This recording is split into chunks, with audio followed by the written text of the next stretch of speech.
Salut à tous et à tous, j'espère que vous allez bien. Aujourd'hui on se retrouve pour une nouvelle vidéo dans laquelle on va parler d'un livre Harry Potter sorti il y a quelques années qui fait donc suite au tome Harry Potter écrit par J.K. Rowling et qui a donc fait débat au sein de la communauté Harry Potter puisqu'il s'agit en effet d'une pièce de théâtre et pas n'importe laquelle, la pièce de théâtre L'Enfant Maudit qui a donc été coécrite par J.K. Rowling et deux autres producteurs de théâtre et donc qui revient sur les personnages principaux de la saga Harry Potter, Harry, Ron et Hermione, 19 ans après la fin de la saga Harry Potter. Ce livre porte donc principalement sur Albus Severus Potter, le plus jeune enfant de la famille Potter et donc le plus jeune fils de Harry qui a hérité malgré lui de la célébrité de son père et évidemment de tous les inconvénients qui vont avec. Et on va voir au travers de ce livre que les relations père-fils sont extrêmement compliquées et que le fils essaie un peu de trouver sa place au milieu de la personnalité très imposante,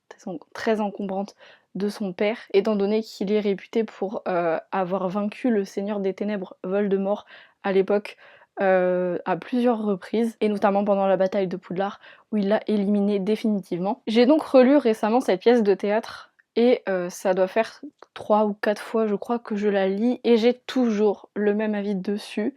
et il est unanime à la communauté Harry Potter, aux fans de la saga. Je déteste ce livre, vraiment je le déteste et je vais vous exposer pourquoi en plusieurs points. Je le déteste pas simplement parce que c'est une suite un peu médiocre de Harry Potter, une suite entre grands guillemets évidemment, parce que je peux pas vraiment appeler ça une véritable suite étant donné que ça n'a pas été écrit par l'autrice de la saga et donc que forcément même si elle a participé à l'écriture de cette pièce de théâtre, ça la rend un peu moins légitime à mes yeux et je la considère pas vraiment comme une suite, plus comme une réadaptation, quelque chose qui a été écrit par des fans, plutôt que de la considérer comme un 8e livre à part entière. Donc comme je vous le disais, on suit l'histoire d'Albus Severus Potter qui entame donc à Poudlard sa première année chez les Serpentards et qui devient par la suite ami avec Scorpius Malfoy, le fils du pire ennemi de Harry Potter, et on va se rendre compte que les relations avec son père sont très conflictuelles, ils ont du mal à s'exprimer, ils ont du mal à se parler, à échanger, et Harry a toujours tendance à tout ramener à lui dans un certain sens. On retrouve un Harry un peu égoïste, qui essaie d'avoir de l'emprise sur son fils, qui essaie de le contrôler, et qui en même temps a du mal à le comprendre et qui a du mal à extérioriser ce qu'il ressent. En tant que père, il se débrouille comme il peut, mais c'est pas évident parce que Albus ne veut absolument pas communiquer et il reproche à Harry d'avoir à de trop nombreuses reprises négligé le fait que beaucoup se soient sacrifiés juste pour lui, juste pour qu'il survive, ce qui est une réalité. Quand il était adolescent, il a dû faire face à de nombreuses reprises à Voldemort, il l'a combattu de nombreuses fois et à chaque fois il y a toujours quelqu'un qui est malheureusement mort dans des circonstances affreuses pour que lui puisse être sauvé et puisse continuer. Et donc Albus a énormément de ressentiment envers son père à cause de ça, il le lui fait sentir et Harry, au lieu de culpabiliser, a plutôt tendance à rejeter ça et ne prend pas au sérieux les interrogations et les sentiments d'Albus. Ce qui donc va mener Albus avec Scorpius, qui a une personnalité très détachée de celle de son père d'ailleurs. Je vais revenir pendant quelques secondes sur la personnalité de Scorpius parce que ça m'a marqué, étant donné que Scorpius n'est pas du tout comme son père, il est tout l'inverse. C'est le petit garçon très réservé qui va plutôt suivre Albus. Albus qui a tendance à prendre un peu les devants, à être le leader du groupe. Scorpius qui s'écrase un peu devant Albus, qui se soumet à lui, qui le suit et qui ne s'oppose pas trop à ses décisions. Et donc les décisions d'Albus vont les mener un jour à espionner une conversation entre Harry et Amos Diggory, qui sait qu'un retourneur de temps a été gardé par le ministère de la Magie et il aimerait se servir de ce retourneur de temps pour sauver son fils Cédric Diggory qui est mort de façon absolument affreuse dans le 4e tome. Si vous vous souvenez, à la fin du tournoi des 3 sorciers, il a été exécuté par Voldemort simplement parce qu'il n'aurait jamais dû se trouver au cimetière où il a été emmené avec Harry grâce au trophée du tournoi des 3 sorciers qui était en réalité un porte au loin. Harry aurait dû franchir ce porte-volant seul. Malheureusement, il a décidé de gagner cette coupe avec Cédric, puisqu'ils sont arrivés en même temps devant. Et donc Cédric a malheureusement été tué. Et donc Amos réclame désormais à Harry, plus de 20 ans plus tard, qu'il fasse une bonne action et qu'il aille sauver son fils, ce qu'il refuse et ce qui met Albus dans un état d'énervement contre son père assez violent, au point de s'enfuir du Poudlard Express, d'aller récupérer le retourneur de temps au ministère de la magie en utilisant du polynectar pour se déguiser en plus, et pour ensuite voyager à travers le temps, essayer de changer le cours du temps, faire en sorte que Cédric soit sauvé. Et donc c'est là que je commence à émettre des doutes par rapport à cette histoire, avoir sérieusement du mal avec ce livre. C'est déjà la manière dont est abordé ce sujet. En fait, j'ai pas l'impression de retrouver les mêmes personnages qu'on a quittés il y a à ce moment-là à peine quelques pages, si on considère que c'est une suite du 7e livre. En fait, j'ai du mal vraiment à voir la relation de Harry et Albus comme logique, on va dire, même si en soi c'est plutôt évident que ces enfants ont sûrement du mal à gérer la célébrité de Harry et le fait qu'il soit leur père. Je comprends parfaitement qu'ils se sentent un peu mis à l'écart, effacés ou même incompris comme Albus, mais au point de rejeter Harry à ce point, et surtout Harry par contraste est pas du tout aussi paternel qu'on l'aurait pensé, et même au contraire il a beaucoup de mal avec Albus, même si je suis d'accord que les relations père-fils sont sûrement très complexes.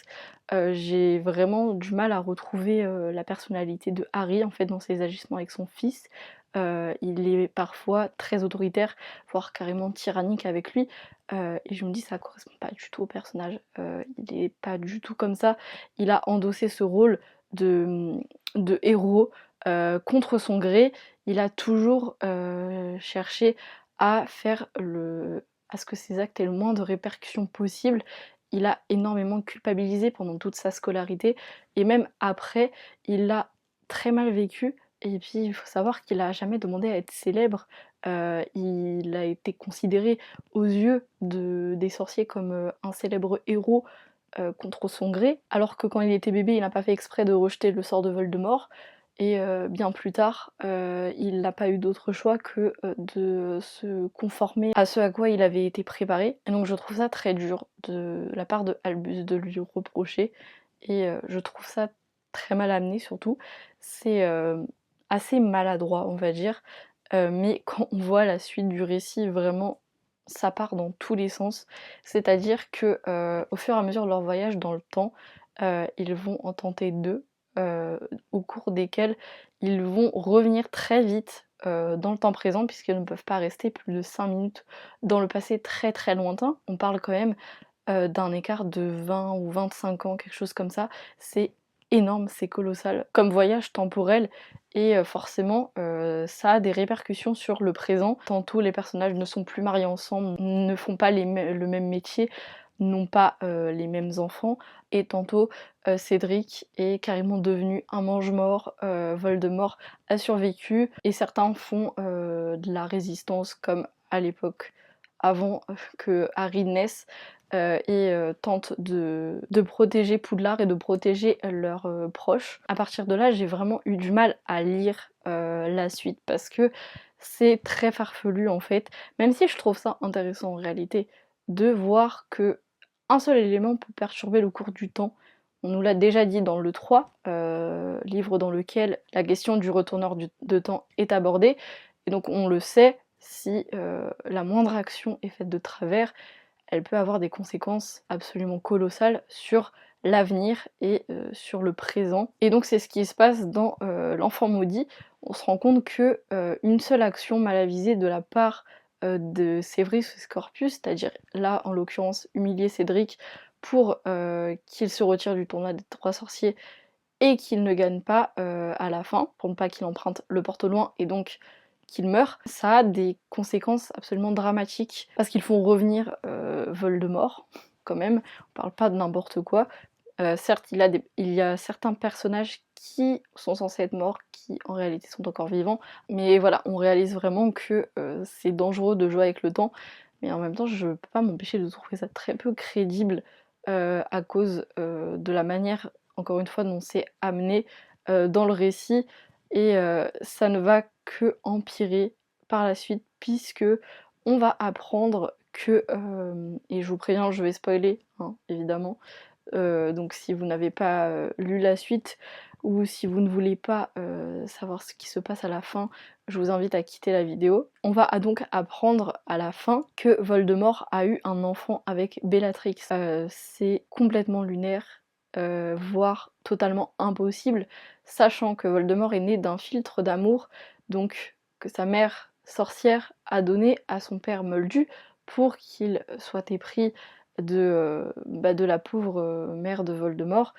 qui était totalement désespérée, totalement amoureuse de ce Moldu. De cette union non consentie, évidemment, est né Voldemort, et Voldemort n'a donc jamais su aimer à cause de ça. C'est son principal défaut, et c'est le point sur lequel on appuie pendant toute la durée de la saga Harry Potter. C'est le point principal, c'est la raison pour laquelle Voldemort est mort. Sa plus grande faiblesse, c'est de ne jamais avoir connu l'amour. C'est quelque chose d'alimentaire, de basique, et qu'on peut trouver très simple, mais c'est important de le noter, et c'est important de ne pas l'oublier. Voldemort n'a jamais pu concevoir ce qu'était l'amour. Et on parle quand même d'un acte, faire un enfant, un acte d'amour. Je vois mal Voldemort décider d'un coup de faire un enfant à sa plus fidèle soldate, certes, même s'il s'agit quand même de Bellatrix et qu'il l'apprécie pour ses talents, c'est évident qu'il n'a pas d'affection pure pour elle. Vraiment, ça m'a beaucoup interpellée pendant ma lecture, et j'ai trouvé ça très dérangeant, très étrange comme idée de vouloir intégrer absolument le fait que Voldemort ait pu avoir un enfant, sachant que il n'y a aucune ligne dans les 7 livres de Harry Potter qui sous-entend ce fait. Voldemort se suffisait à lui-même, en fait. Il était convaincu et persuadé qu'il était le seul sorcier le plus puissant du monde, même si il ne pouvait absolument pas résister face à Dumbledore, qui était donc le seul sorcier qu'il craignait, et avoir un enfant, ça aurait été inconcevable pour lui, sachant qu'il était très égocentrique, il était très prétentieux. Je le vois mal décider d'un coup d'avoir un enfant. Je le vois mal partager les mêmes gènes qu'un autre petit être humain, et de choisir délibérément de concevoir un enfant. Et c'est vraiment l'élément principal, je pense, qui a fait totalement basculer ma lecture, parce que c'est en grande partie à cause de ça que je déteste ce livre, en dehors des autres points que je vous ai cités, même si la fin est très belle, et que la leçon de morale l'est aussi. Pour moi, ça n'a aucune crédibilité au récit, c'est vraiment le point le plus problématique de cette pièce de théâtre. Et en dehors de ça, même si à la fin ils finissent par tous se retrouver, et que Harry commence à entretenir de meilleures relations avec son fils, ce que je trouve vraiment dommage, c'est d'avoir voulu écrire une pièce de théâtre sur une nouvelle partie, un nouveau chapitre de la vie de Harry. Alors oui, c'est une très bonne idée d'explorer le côté Harry Potter devenu papa, qu'est-ce que ça donne, et de montrer un peu ce que sont devenus les autres personnages autour de lui, comment ils ont réussi à évoluer au sein de la société des sorciers, et surtout de voir ce que sont devenus également leurs enfants. Malgré ça, en fait, ce qui est problématique, c'est qu'on entretient beaucoup la nostalgie des livres Harry Potter dans cette pièce de théâtre. Parce que on a un retour des personnages clés de la saga, avec ce retour dans le passé que Albus et Scorpius font via le retourneur de temps. On a vraiment ce besoin absolument de remettre des personnages importants de la saga sur le devant de la scène. J'ai vraiment l'impression, mais je trouve ça dommage, que dès qu'on introduit de nouveaux personnages, comme c'est le cas des enfants de Harry et de Drago, même si c'est des personnages dont on parle certes brièvement, mais dont on parle quand même à la fin du 7e Harry Potter, ce sont pas des personnages qu'on connaît. Et le souci, c'est vraiment le fait de vouloir absolument rajouter d'autres personnages qui ont fait partie de la saga, et de trouver une solution pour les inclure dans le récit, pour en fait entretenir cette nostalgie. Ça me gêne beaucoup, parce que on aurait pu tourner l'histoire autrement, et encore une fois c'est très dommage. On aurait pu trouver une autre manière de raconter les difficultés que rencontre Albus à communiquer avec son père, le fait qu'il se sente pas forcément à sa place parce que il est héritier quand même d'un nom qui va lui faire défaut tout au long de sa scolarité pour différentes raisons. Au lieu d'explorer ce côté-là de sa personnalité, on préfère revenir en arrière, réintroduire d'autres personnages qui existaient déjà, et à travers ça, développer un peu plus la personnalité d'Albus, même si en soi c'est une très bonne idée. Personnellement ça me dérange qu'on fasse appel à cette nostalgie, à ces personnages qui appartiennent au passé et qui ne sont pas censés pour la plupart intervenir de nouveau dans la saga, ou en tout cas dans la pièce de théâtre. Ça pose problème en fait, et ça m'a un peu arrêtée dans ma lecture, ça m'a pas vraiment donné envie de continuer. Et encore plus problématique, c'est que j'ai l'impression surtout que cette pièce de théâtre s'inspire principalement des films, parce que, encore une fois, très problématique, c'est le personnage de Ginny qui est limite effacée, absente du récit, alors qu'elle a une place centrale dans les livres et qu'elle est quand même importante, elle a de la personnalité. Là, dans la pièce de théâtre, en fait, elle s'oppose à peine à Harry, alors qu'on la sait pourtant débordante d'énergie et assez cash en fait. Là, elle approuve limite le comportement de Harry, et encore, il y a un certain moment où quand même elle lui dit qu'il exagère, mais bon, elle prend pas les devants, elle reprend pas le contrôle en fait de la situation. Ça, j'ai vraiment du mal parce que, au-delà du fait que Ginny soit mon personnage préféré, encore une fois, elle est totalement mise à l'écart et ça me gêne beaucoup. Et c'est pour moi en ça que la pièce de théâtre s'inspire principalement des films, au lieu de suivre plutôt la personnalité des personnages dans le livre, tels qu'ils ont été dépeints par J.K. Rowling. Et le point le plus problématique pour moi est vraiment le personnage qui est catastrophique dans cette pièce de théâtre, c'est Ron. Parce que désolé, mais Ron n'a absolument pas été respecté dans ce livre. C'est une catastrophe. C'est vraiment l'image type de l'adulte qui n'est pas vraiment mature, qui est encore resté un enfant, qui est incapable de prendre une décision sensée, qui a toujours le mot pour rire, qui prend tout sur le ton de l'humour. Alors oui, c'est bien, mais il faut pas oublier que Ron est capable d'être sérieux dans certaines situations. C'est pas quelqu'un qui passe son temps à plaisanter. Surtout que là, dans la majorité de la pièce de théâtre, on parle de son neveu et du fils de Drago qui ont disparu à travers le temps, qui ne cessent de voyager, et ils arrivent absolument pas à les retrouver, ni même à arrêter cet engrenage. Et donc Ron, au lieu de prendre la situation au sérieux, même si ça concerne pas directement ses enfants, je suis d'accord, eh bien il est vraiment la caricature même de l'homme qui passe son temps à faire le clown. Il a été retranscrit ainsi à l'écran dans les films Harry Potter, mais dans les livres c'est tout le contraire. Et j'ai vraiment du mal à accrocher, à retrouver la personnalité des personnages de la saga dans ce livre à cause de ça, en grande partie à cause de la manière dont ils ont détruit Ron. Ça me brise le cœur, et pourtant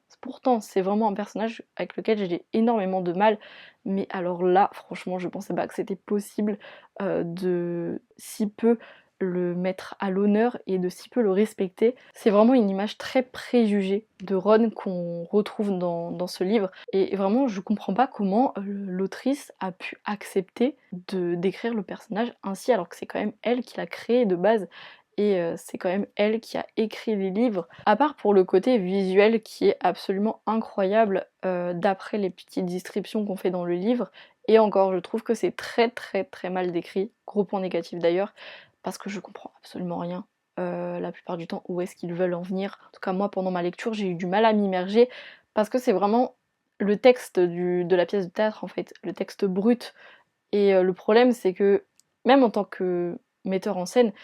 je pense qu'on a du mal à imaginer la manière dont l'auteur a voulu décrire ce qui se passe sur scène. Les effets spéciaux, tout ça ont l'air très intrigants, et apparemment c'est extrêmement bien fait visuellement quand on va voir la pièce au théâtre, mais à l'écrit ça rend beaucoup moins bien, on a du mal à se plonger totalement dans l'histoire, et moi j'ai eu énormément de mal pour ça, parce que c'est pas un livre Harry Potter tel quel, c'est une pièce de théâtre évidemment, donc c'est pas la même chose, mais vraiment j'ai du mal à me projeter. Je me dis que les metteurs en scène ont avoir du mal aussi à se projeter parce que bah j'arrive pas du tout à imaginer ce qui peut se passer sur scène. En tout cas, à certains moments, c'était vraiment très brouillon. Mais sinon, si un jour j'ai l'occasion d'aller la voir au théâtre, je me dis que ce sera en anglais, donc ça évitera déjà de revivre ce désastre et que ce serait très intéressant de pouvoir avoir un côté visuel de cette pièce pour me faire peut-être un second avis sur l'enfant maudit, que comme je vous le disais au début de la vidéo, j'ai eu énormément de mal à apprécier et que j'ai encore beaucoup de mal à aimer. Donc voilà, j'espère que la vidéo vous a plu. N'hésitez pas à m'écrire en commentaire pour me dire si vous avez aimé votre lecture de l'enfant maudit, si il y a des points que j'ai pas abordés dans la vidéo que vous avez adoré ou au contraire que vous avez détesté. N'hésitez pas, on peut échanger ensemble, il n'y a pas de souci, même si vous avez apprécié la pièce, voilà, je ne vais pas vous reprocher d'avoir aimé l'enfant maudit. On a tous nos goûts, c'est normal, voilà, et puis bah, pour moi, voilà, ça n'a pas accroché, ça ne le fait pas tout le temps dans mes lectures, c'est comme ça, mais je serais curieuse de voir des avis contraires aux miens, voilà, je suis très ouverte à ça, il n'y a pas de souci, on peut en discuter sans problème. Donc bah moi, je vous retrouve bientôt pour une nouvelle vidéo, et en attendant, je vous embrasse tous très fort. Salut!